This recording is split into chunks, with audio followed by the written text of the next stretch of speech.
supposed to think.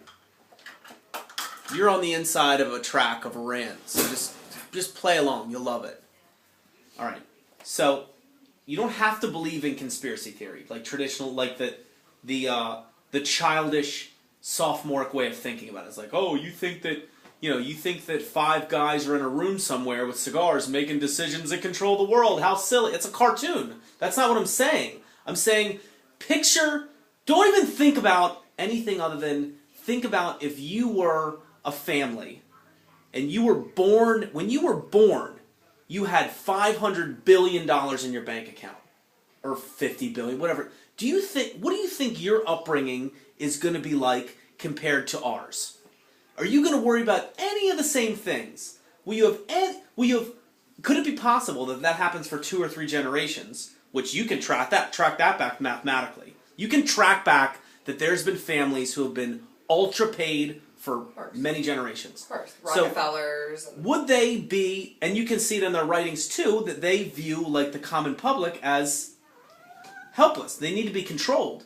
So if they believe in social Darwinism, which they do, you can document that too, which is basically Darwinian evolution states survival of the fittest, right? Mm-hmm. So a lot of these elite families and elite corporate, corporatists or the ultra elite, the ultra upper class, they believe that they are better than us by right of social Darwinism. They've risen up through the social, and that makes sense, right? If I've earned $1 billion, after a while I'm going to start to think, well, screw you, man. Like, I'm better than you, obviously, because I won at the game. Of course I think that. I won at the game. Although it was their parents, and their parents' parents, their parents' parents. Right, so there you go. So there's the point. So how weird and detached from reality do you think that 4th or 5th generation is? Oh yeah, they're just spending money and doing drugs and, yeah. So, let's not even talk about conspiracy theory. If you have all the money in the world, you don't need any more money, what do you spend your day thinking about? Your indulgences. Nothing. You start to... How to nothing. make yourself happy. Nothing? That's what happens You don't have to really think about it if you have that much money. You just kind of go about your day spending money. No, I guarantee they're not sitting around playing video games. Because they're not raised to think that... Think about the lessons you learned from 0 to 10 and what was put in your head. Think about how different what was put in their head.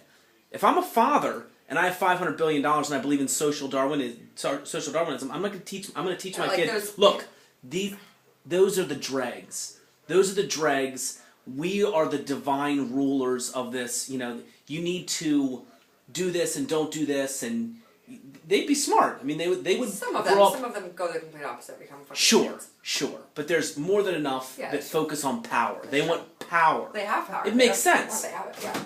Power's a drug. If you have all the money in the world, you focus on getting more power. That's it. Getting it and not losing what you already have. How to keep it.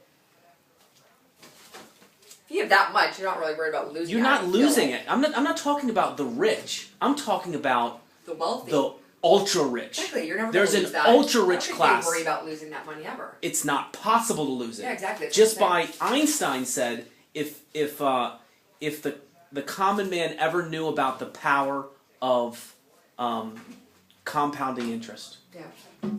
If you have $1 million in the bank, you can live off that for the rest of your life. Yeah. If you have $1 trillion in the bank, you never need to worry about money again, ever. It's gone. Then it's just about controlling resources. This is what makes me weird, this last part.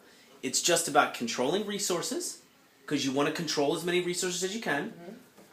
and then getting the common folk, the public, to believe scarcity. There's not enough. There's not enough gas. There's not enough wealth. There's not enough... To get them focusing outside themselves. Materialism. That's how derivatives started. Exactly. You know that derivatives just bought out the stock market? What do you mean?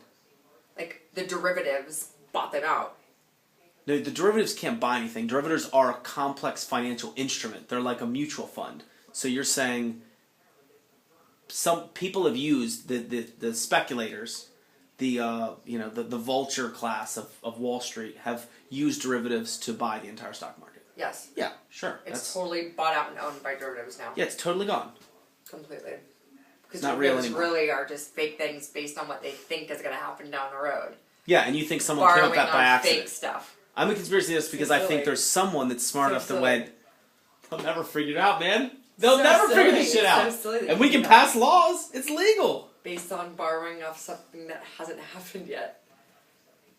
Well, it's basically like you bundle up a bunch of bad loans. Yeah. And bundle them together and sell that as like a product that's supposed to be good in 10 years. The parts are better, the sum are better than the whole. The sum of the parts are better than the whole.